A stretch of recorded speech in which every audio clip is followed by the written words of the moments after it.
System ये बिगड़ गया है कि संसदीय राजनीति पर भरोसे का संकट खड़ा हो गया।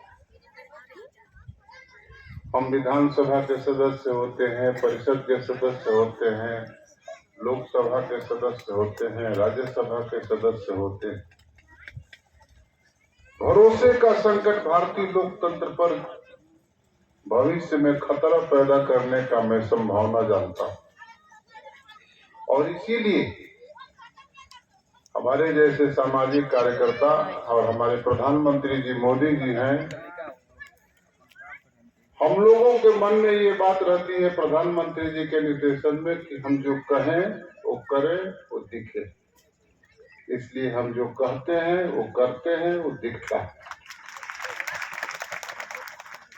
हमारे कृष्णानंद जी का आदेश था कि यहाँ अस्पताल, हम बहुत दिन पहले जब वहां से सांसद होते थे, यहाँ एक कार्यक्रम शादी में मैं आया था, और इसी किसी मकान में जाड़े का दिन था। हम थे, प्रभाष जोशी थे, वरिष्ठ पत्रकार संपादक जनसत्ता के, और उस समय उप संपादक होते थे हमारे मार्गदर्शक राम बहादुर राय जी। इसी किसी मकान में जाड़े में बारात में आए थे और पुआल पर सोए थे।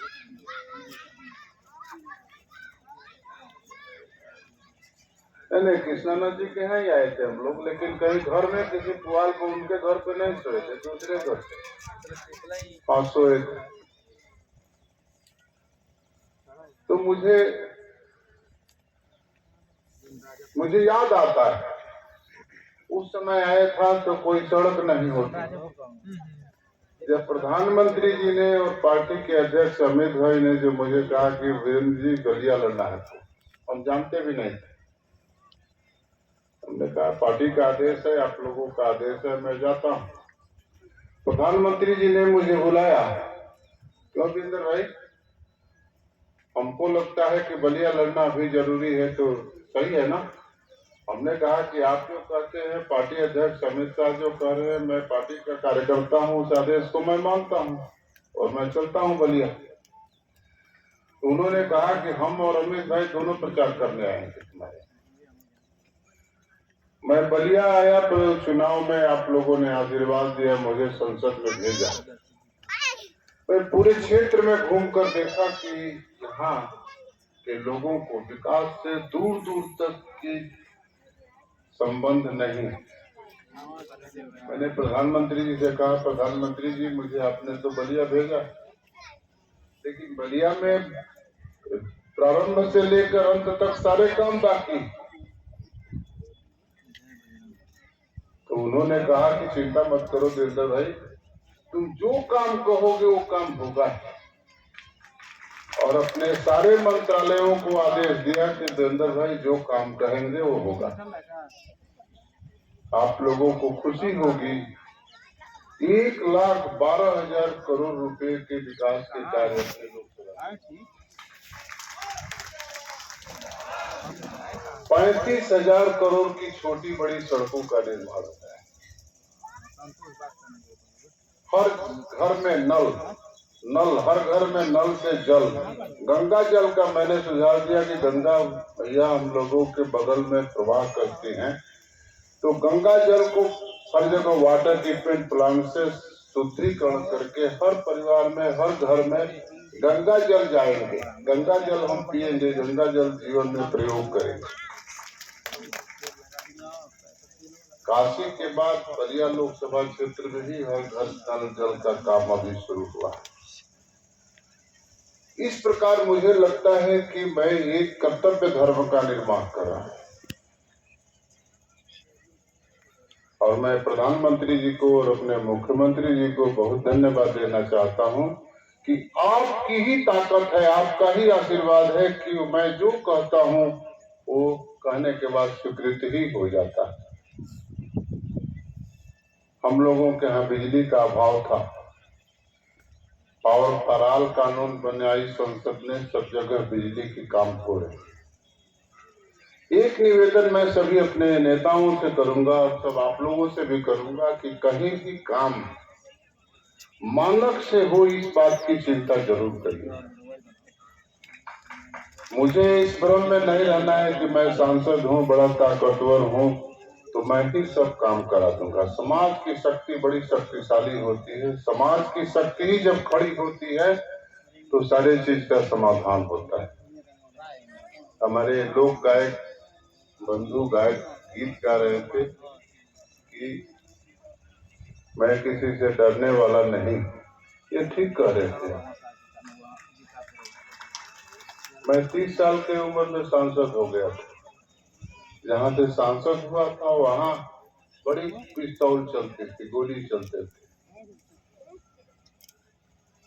तो एक बार क्या हुआ कि फूलन देवी से चुनाव लड़ना पड़ा मुझे, मनोज जी। तो लोगों ने कहा कि तो बड़ा गोली चलेगी। अपनी आदत है, गांव का आदमी हूँ, किसान हूँ, छूटे हाथ से चलते हैं, वैसे ही जैसे यहाँ चलते हैं वैसे वहां चलते हैं। लोग कहते थे हमको रात में कि तो गोली चल जाएगी। कहीं कि ऐसे लोग गोली नहीं चलाते हैं। तो तीसरे दिन फूलन देवी को हमारे समर्थकों ने इतना चौड़ाई कर दिया कि पूरा देश की खबर बन गई कि फूलन देवी भदोही में पीटी गई।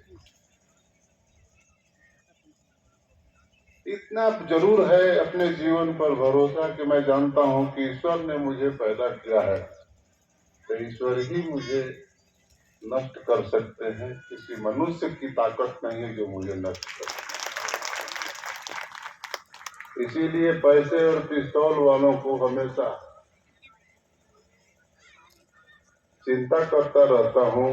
तो जब मैं यहाँ आया तो यहाँ भी देखा ये पैसे पिस्तौल वाले लोग यहाँ के लोगों को भी भयभीत करते हैं। तो पहले इनकी दवा करनी जरूरी थी ना। आप आदेश दीजिए ना, इनको दवा करनी जरूरी थी कि नहीं था ना। तो दवा तो हो रही है ना।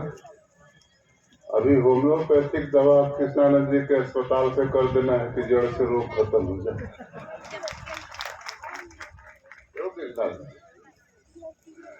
होम्योपैथिक दवा जड़ से खत्म कर देती है, वही होगा। ये जो विकास हो रहे हैं, सांसद निधि से सत्संग भवन बन रहे हैं। अभी कृष्णानंद जी ने आदेश दिया कि मंदिर पर धार्मिक पर्यटन केंद्र बनना चाहिए। कृष्णानंद जी कभी कभी क्या करते हैं कि पिछड़ जाते हैं।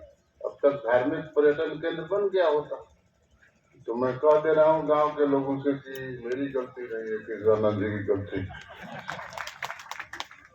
कृष्णानंद जी नथनी भाई जब कहते हैं मनोज जी तो ये लोग सुप्रीम कोर्ट है ना भाई, इनका फैसला के बाद कोई फैसला नहीं होता। यहाँ कहा कि अस्पताल बनना चाहिए, मैंने कलेक्टर से कहा कि देखिए ये मेरे सुप्रीम कोर्ट है, इसके बाद अभी रिकमेंडेशन करो।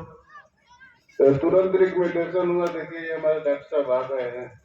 डॉक्टर साहब अस्पताल बनने के पहले एक काम हो सकता है क्या? यहाँ एक कोई डॉक्टर सप्ताह में 2 दिन आ सकता है क्या? पूछना नहीं, व्यवस्था करना है। हमसे पूछने की बात मत बताइए। अस्पताल बनने के पहले अस्पताल का काम शुरू कैसे होगा इस बात की चिंता करिए, ठीक है ना। और कृष्णानंद जी अभी अस्थायी तौर पर कहीं रहने की, ये हफ्ता में 2 दिन आएंगे डॉक्टर, रोज रोज यहाँ थोड़ा लोग बीमार पड़ेगा। हाँ ठीक है। अरे ये लोग जिम्मेदार लोग हैं, कष्टकार लोग नहीं, हिम्मत जाएगी। अस्पताल ठीक से बन जाए कृष्णानंद जी, आप देखिएगा सत्संग भवन तो आपका बन जाएगा। चिट्ठी लिखवा लीजिएगा, नहीं तो फिर प्रचार में लग जाएंगे तो चिट्ठी भूल जाएंगे। धार्मिक पर्यटन वाला अभी मैं मीटिंग बुला रहा हूँ तो वहाँ कह के मीटिंग, और ये उन सब कामों के लिए मनोज जी बहुत तेज है, इनको लिख के दीजिएगा, ये सब फॉलो कर लेते। मैं जो कह रहा था कि कैसे काम होता है, जो मैं राजनीति में भरोसे के संकट की बात कर रहा था, ये कहां से आई? हम जो कह रहा था कि जो करते हैं, कहते हैं, करते हैं, वो दिखता है, वो कहां से करना पड़ रहा है। इसलिए ये मेरे बाप का पैसा नहीं है, वो ये आपका पैसा है। देश का विकास हो रहा है, वो आपके पैसे से हो रहा है और प्रधानमंत्री जी ने देश का खजाना सुरक्षित रखा है, इसलिए देश का विकास हो रहा है। आपके संसदीय क्षेत्र का खजाना आपके सांसद में मैं सुरक्षित रखा हूं, इसलिए हो रहा है। मेरे बाप का पैसा नहीं है, आपका पैसा। लेकिन ये पहले क्यों नहीं होते थे? अभी भी जनप्रतिनिधियों को मान लीजिए कि सारे पैसे हम जितना ले आ सकते हैं उतना नहीं ले आते, तो सांसद निधि विधायक निधि तो होंगे ना, क्यों मनोज जी? वो पैसे क्यों नहीं दिखते हैं? वो लोग कहते हैं नहीं, निधि में विधि नहीं चलेगा। बतियाते हैं लोग, ये हमको इतना नजी हमको बताए हैं ये कि निधि विधि करते हैं, इसीलिए भरोसे का संकट है। इस देश का शासन करता, इस देश चुना हुआ व्यक्ति शासन का हिस्सा होता है और शासनकर्ता को जनक की तरह होना चाहिए। शासन करने वाले व्यक्ति को जनक की तरह होना चाहिए। ये मेरा नहीं है, ये समाज का है। इसीलिए 5 करोड़ मुझे सालाना मिलते हैं तो मैं सालाना उसका हिसाब देता हूं। ये 5 करोड़ का यहाँ काम हो रहे हैं। भाई जिसका पैसा है, जिसका पैसे के मैं रक्षक हूँ, उसको हिसाब तो देना ही पड़ेगा ना कि हम देख लीजिए भाई आपका पैसा यहाँ खर्चा किया। लेकिन सबसे दुखद बात यह है कि जिसका खजाना है उसको हिसाब न देकर अपने मालिक बन जाते हैं। यही है भरोसे का संकट संसदीय राजनीति। और एक बात भरोसा दिलाता हूँ, बलिया लोकसभा गाजीपुर का खजाना किसी माई के लाल की ताकत नहीं है, लूटने नहीं देंगे। जो लूटने की कोशिश करेंगे ऊपर चले जाएंगे। ये किसानों का क्षेत्र है।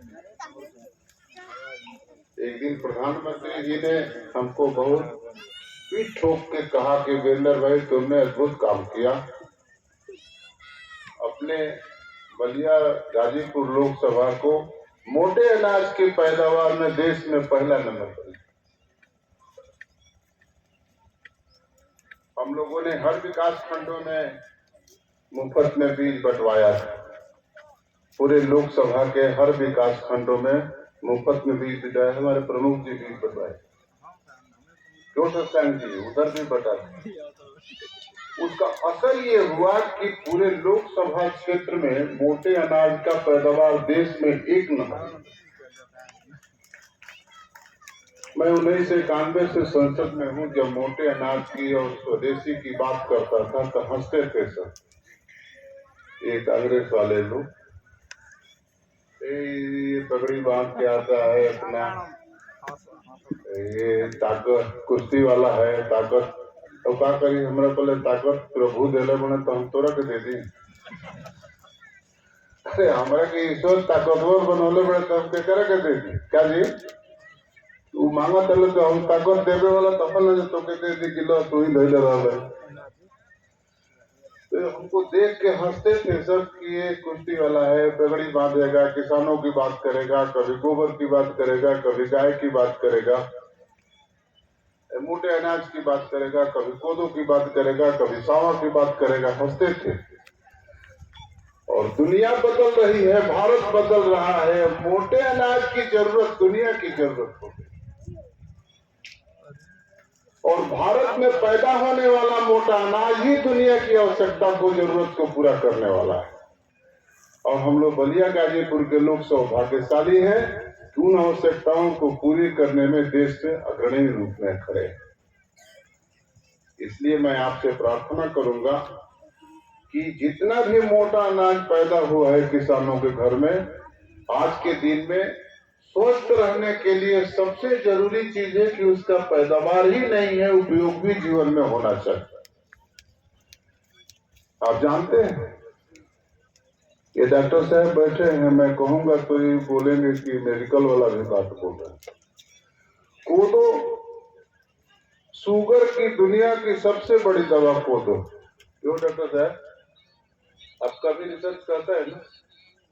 ऐसा तो नहीं है कि मेरे कहने कहां से कर रहे। कोदो शुगर की दवा इस दुनिया में महामारी के लिए कोदो सबसे बड़ी उसकी दवा है, और भारत सबसे बड़ा कोदो का उत्पादक देश। तो आत्मनिर्भर भारत तो ऐसे ही बनेगा ना। और आत्मनिर्भर भारत वही भारत मोदी जी के सपनों का विकसित भारत होगा। मैं जब बात करता था प्राकृतिक खेती का, अपने क्षेत्र में गंगा के किनारे 5 किलोमीटर के दायरे में प्राकृतिक खेती के लिए 6,000 रुपये एकड़ किसान को प्रोत्साहन राशि देकर प्रधानमंत्री जी ने फैसला किया। तो हमसे कहा देवेंद्र भाई, खूब मोटा अनाज खिलाओ लोगों को, और मोटा अनाज पैदा करो, मोटा अनाज खिलाओ। तो गृह मंत्री जी ने कहा इनको खुद ही मोटा अनाज बहुत पैदा हुआ है।